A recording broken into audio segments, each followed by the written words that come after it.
Ciao ragazzi, bentornati sul canale. Nei video precedenti abbiamo visto cosa c'è nella scatola, come preparare il tavolo. Ora siamo seduti, abbiamo i nostri personaggi e la nostra capsula di salvataggio si è appena schiantata in questo pianeta alieno. Ma adesso cosa dobbiamo fare concretamente? In questo video vi spiego esattamente come funziona un turno di gioco su Vantage.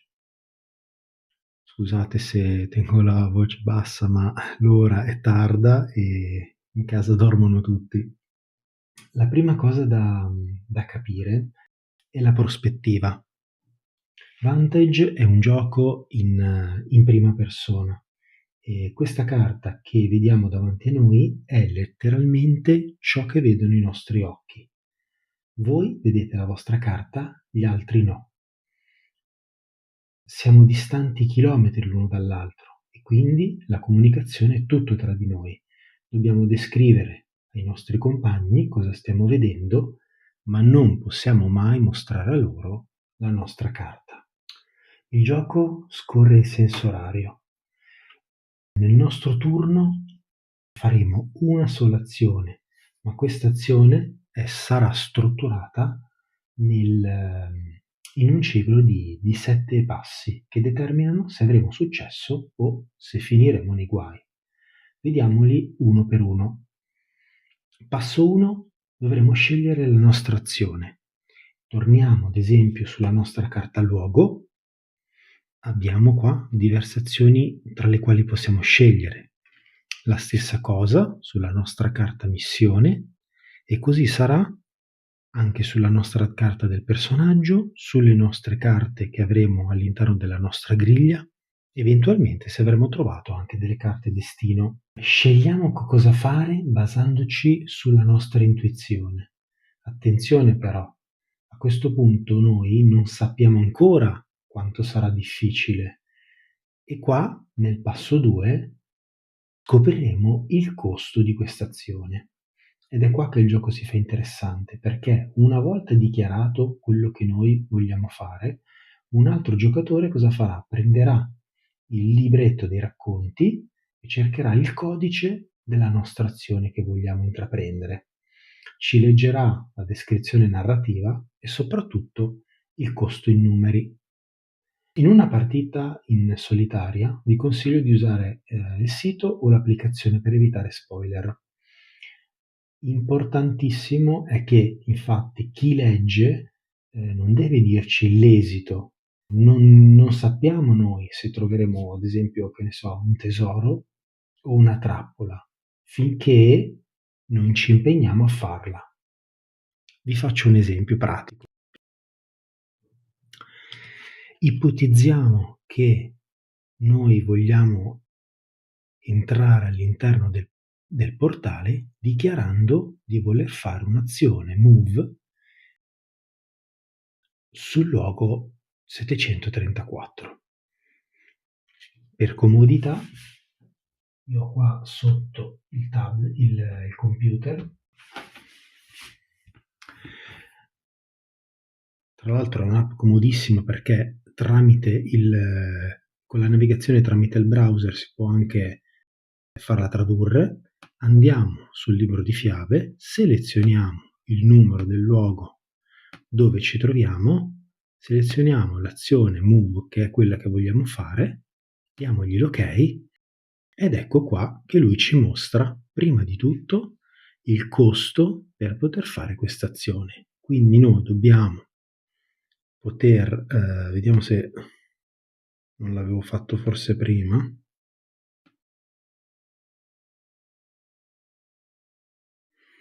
Beh, non ce lo vuole tradurre al momento, comunque dobbiamo pagare 5 dadi per poter entrare all'interno del portale.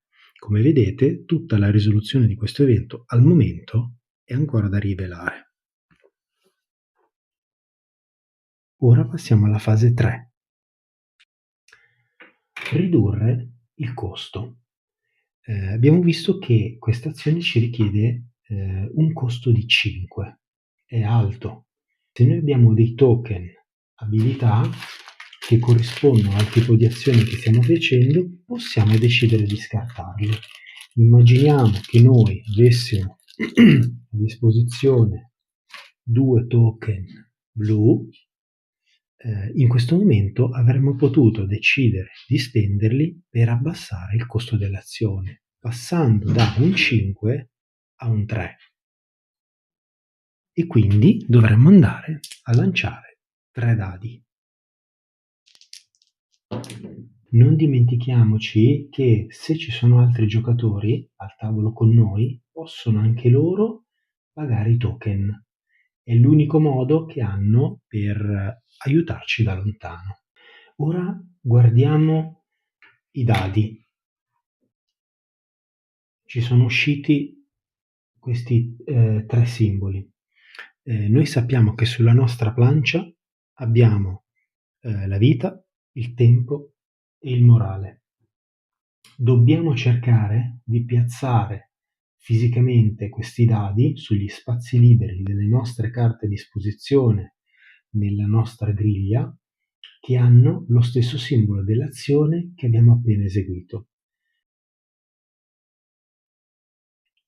Ad esempio, questo simbolo qua torna immediatamente, cioè va immediatamente nella challenge dice penalty, quindi è un dado che abbiamo usato, non ci porta nessuna penalità e lo abbiamo speso. Un dado con questo simbolo qui invece torna ad essere un dado disponibile e poi abbiamo visto che il nostro ultimo lancio riportava il segno della vita. Cosa facciamo appunto? Andiamo a vedere le carte presenti nella nostra griglia e scopriamo che ad esempio questa carta qui ci dà la possibilità di andare a piazzare un dado vita in questo slot, perché noi stavamo eseguendo un'azione di tipo move. E non solo, questo ci porta anche un guadagno perché ci fa avere un token, un boost su questa carta. I boost o i cosiddetti cubetti potenziamento sono una risorsa preziosissima all'interno del gioco. Sono questi qui. Li si guadagna appunto durante questa fase di piazzamento dei dadi. Se riusciamo a incastrare appunto un dado su uno spazio di una carta nella nostra griglia che mostra l'icona del cubetto, come abbiamo appena visto, prendiamo subito uno di questi cubetti potenziamenti dalla riserva e lo mettiamo sulla nostra carta. In questo caso lo saremmo andati a posizionare su questa carta qui che io vi ho coperto al momento per evitarvi ulteriori spoiler. Come vediamo ad esempio sulla nostra carta personaggio, quando noi andiamo a scegliere questo personaggio, e questa funzione ci sarà anche su altre carte, nel momento in cui le andremo a trovare e piazzate all'interno della nostra griglia andremo subito a guadagnare 2 token potenziamento. A che cosa servono? Sono in sostanza una valuta. Alcune carte oggetto o anche delle abilità molto potenti per essere attivate richiedono un costo in cubetti o al posto dei cubetti. Per esempio potremmo trovare un'arma che per essere usata richiede costo 4 più un cubetto. Se non hai il cubetto da spendere ovviamente non puoi fare questa azione. La nostra carta personaggio ad esempio cosa ci dice? Ci dice che a seguito di un lancio di dadi di abilità, non di abilità, scusate, un lancio di dadi sfida, noi potremmo pagare un cubetto potenziamento per andare a ritirare uno dei nostri dadi. Se il risultato non cambia, guadagniamo un token abilità giallo. O possiamo scegliere di trasferire una carta dalla nostra riserva all'interno della nostra griglia. Noi abbiamo visto poco fa che abbiamo lanciato i dadi ed è venuto fuori un cuore, noi potremmo decidere di sprecare un boost per rilanciare questo dado. Ecco qui che è riuscito cuore. Noi in questo caso qui ovviamente andiamo a rimettere nella riserva il cubetto potenziamento e prendiamo un token giallo che ci aiuterà a mitigare i prossimi lanci. Ma tornando all'azione precedente, noi sapevamo di avere questa carta nella griglia e avremmo potuto mettere questo dado in questo slot. Se per caso fosse venuto un simbolo tempo, avremmo potuto usare lo slot sulla nostra carta personaggio, questo qui. Quando c'è presente questo simbolo fulmine è perché questo slot può essere usato da tutti i giocatori al tavolo durante una delle loro azioni che prevedono il lancio dei dadi. Come vediamo abbiamo un'altra carta. Fosse uscito il morale, l'avremmo potuto piazzare qua.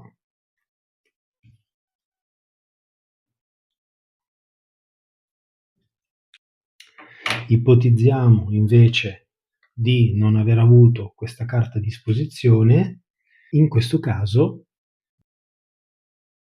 ecco che arriva la parte dolorosa, perché ogni dado non piazzato ci fa perdere risorse dalla riserva comune del nostro personaggio. Se vi ricordo che in questo caso quindi il cuore sarebbe sceso di 1, se salute, tempo o morale scendono a 0, game over, ragazzi, finita la partita. Ci sono alcuni casi in cui non è realmente finita la partita, ma seguendo la descrizione nel libro ci potrebbe anche essere qualche svolgimento che non ci aspettiamo, ma non sempre è così. Veniamo all'ultimo passo della nostra azione, ovvero l'esito finale. In questo caso noi abbiamo passato con successo la nostra azione di entrare all'interno del portale. Come avrete capito, l'azione non fallisce mai, non c'è modo di fallire l'azione, tutto gira intorno alla mitigazione e al successo del lancio dei dadi e della mitigazione appunto delle penalità in cui eventualmente incappiamo. Andiamo a vedere la risoluzione dell'azione. Quindi andiamo a rivelare e leggiamo che cosa ci dice. Al bordo del ponte tenti di arrampicarti nella fenditura, ma l'energia che ne irradia è troppo forte per poterla attraversare. Scegli uno di queste scelte, diciamo. Assorbi l'energia dalla fenditura, prendi qualcosa dal lato acquatico della fenditura. In questo momento, va bene, non è quello che ci interessa andare a vedere questo e vi evito ulteriori spoiler. Mi volevo semplicemente concentrare sullo svolgimento dell'azione. Riprendiamo un attimo la nostra carta luogo in mano. Abbiamo effettuato con successo questa azione. Una cosa importantissima: una volta che noi abbiamo scelto quale azione intraprendere tra quelle disponibili, non avremo più la possibilità di fare un'altra ulteriore azione in questo luogo, noi così come i nostri compagni al tavolo, se nel corso della partita dovessero entrare in questo luogo, a meno che non viene specificatamente richiesto, ci viene specificatamente data la possibilità di continuare nelle azioni. Al contrario invece delle carte personaggio o di alcune carte oggetto che hanno sulla propria carta ti danno la possibilità di fare delle azioni che si possono invece ripetere all'infinito, a meno che in questo caso invece non venga espressamente chiesto, ci venga espressamente detto che si possono fare solo una volta. Stessa cosa per le carte missioni, così come per tutta un'altra serie di carte. Solo ed esclusivamente nelle carte luogo avremo diciamo così, una decisione da ponderare one shot sulla quale ci ragioneremo bene caso per caso. Un'ultima cosa fondamentale, come ci spostiamo da un luogo all'altro? Per lasciare il luogo in cui siamo, guardiamo la bussola in alto a destra, questa zona qua. Immagino che verrà anche a voi il dubbio, come è venuto anche a me nella mia prima partita, le azioni contrassegnate, diciamo le azioni relative a questo tipo di spostamento si trovano nel libro delle storie blu, definito come The Part Storybook, e mi sono chiesto se le azioni The Part fossero esattamente come le azioni Move, e la risposta è sì. Nel momento in cui io decido di fare un'azione Depart, andrò a collocare i dadi del risultato del lancio esattamente come se fosse un'azione Move. A questo punto, se io volessi spostarmi in un luogo a est, dove c'è il numero 740, prenderei un dado e lo lancerei. E andrei sull'applicazione a vedere poi, cioè andrei a prendere direttamente la carta del luogo 740. Se invece volessi spostarmi a nord, a sud o a ovest, dovrei prendere l'applicazione, andare a selezionare il luogo corrente, il 734, selezionare l'icona bussola e scegliere fra quelle disponibili, ovvero nord, sud o ovest. Leggere quello che mi propone l'applicazione o il libro e muovermi di conseguenza. E così mi sposto di luogo in luogo, alla ricerca di indizi, alla ricerca di oggetti, alla ricerca di qualsiasi cosa utile al conseguimento di quello che è il mio obiettivo. Tutto qui. Sembra complesso, ma vi assicuro che dopo un paio di turni diventerà tutto molto più naturale. Scelgo, ascolto, leggo il costo, lancio i dadi e incastro i risultati.